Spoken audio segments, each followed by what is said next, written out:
The 45th President of the United States is now set to become the 47th President of the United States. Some are calling it the second coming of Donald Trump. Well, Donald John Trump will take the oath of office shortly after noon today, and armed with a very long list of priorities, he plans to hit the ground running. CBN's David Brody explains. I, Donald John Trump, do solemnly swear. 8 years ago today, Donald Trump took the oath of office and now becomes only the second president to win a non-consecutive term. Now he's back with an aggressive agenda and a new strategy, according to Trump's first White House press secretary, Sean Spicer. 4 years out of office have really given him an opportunity to think through the agenda that he wants to get done. And the way I look at it is there's three components to that. There's the people, the process, and the policy. In other words, Trump is surrounding himself with people he knows and trusts, rather than depending on the D.C. establishment. They are aware of the obstacles to overcome in getting his legislative agenda implemented. In the first 100 days, there are three main priorities: passing a border security bill that includes funds to finish the border wall and his mass deportation plan. Number two, repealing big portions of Joe Biden's signature climate bill to clear the way for his energy initiatives. And three, ensuring that the tax cuts he signed into law are extended. As we saw with Trump's first tax cuts when it was passed in 2017, in 2018 and 2019, there was significant economic growth as a result. There was also more tax revenue coming in to the federal government. And so I think if Donald Trump is looking for ways that he can make sure that we're looking at 3% or 3.5% or even 4% growth in this country, yes, tax reform is an important way to do that. When it comes to executive orders, there's talk that the 47th president could sign 100 or more on day one. The list includes a crackdown on illegal immigration, energy development, and regulations stating there are only two genders. And that's just the beginning of a likely whirlwind of activity that will continue for the next 4 years. Incoming Press Secretary Caroline Leavitt will be the main person tasked with communicating the agenda. Spicer shares tips from his experience at the podium. I would say to her and everybody else, not that they need my advice, but Donald Trump has a very clear vision of what he wants done, how he wants it done, and how he wants it communicated. And so before you go rolling things out, make sure you check with him. The president-elect has said himself to expect pardons for those involved on January 6th. Also, possible expansion into Greenland and the Panama Canal, plus peace deals in Ukraine and the Middle East. And add to all of that, getting all of his cabinet members confirmed as quickly as possible. Gordon? Well, David, I'm hearing as many as 200 executive orders are in his pocket. And likely he'll start signing right after he gets sworn in. He's not even going to, he's going to do it immediately. Is that the right number? I mean, you said 100, but I'm hearing double that number. Is that what we should expect? Well, on Sunday evening, President Trump said about 100 or so. I guess we'll see what the or so portion of this will be, but at least 100. Could it rival 200? Possibly. And we're looking at all different things, Gordon. Obviously, immigration, energy, gender, ideology, all of that. And we can get into the specifics of all of that. But on immigration, he's going to declare an emergency at the border. And what does that mean exactly? Why would he do that? Because he needs funds to carry out the mass deportation that he wants to do across the country. And the way when you create a national emergency on X topic, you can move funds around more easily. That'll be part of it. Remember, the continuing resolution that is in place right now expires in March, so there's only a certain amount of money you can use right now until March, and they figure that out. That's why he needs more money to get this done. Well, I remember when President Bush declared an emergency in New Orleans, it meant the Third Army got deployed. Are we looking at our armed forces, more than just National Guard, but our armed forces being deployed on the border?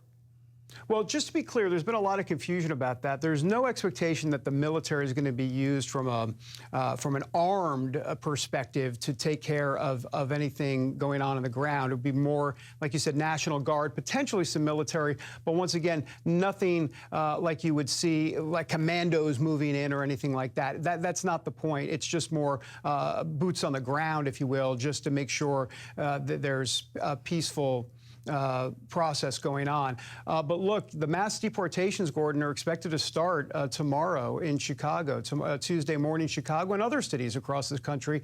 And the reason you wonder, well, why Chicago specifically? Well, the mayor there has specifically said he's going to get in the way. They are a sanctuary city, and he's not going to let the federal government and ICE agents come in and do that. Well, that raises a constitutional question because, remember, the federal government is in charge with enforcing immigration in this country. So Tom Homan, who's going to be the border czar, has said, well, wait a minute. Actually, we'll take you to court over that. So I see a legal fight brewing here between mayors of sanctuary cities who say, not on my dime, not on my watch, and the federal government. Let's talk about legislation. You got slim majorities in the Senate and the House, and so I assume acting quickly is the order of the day. Trump has called for one beautiful bill. I assume it's going to be one big, beautiful bill. So what can we expect in legislation? Well, talking to insiders here in Washington, there's a sense that the bill would start as one beautiful bill and then potentially end up as two mini beautiful bills. Who knows exactly how this is going to go? But in Washington, if you don't have the votes, you don't have the votes. And the one beautiful bill, what we're talking about specifically is budget reconciliation. I know it's a lot of syllables and a lot of words. Well, actually, it's only 2 words, but a lot of syllables.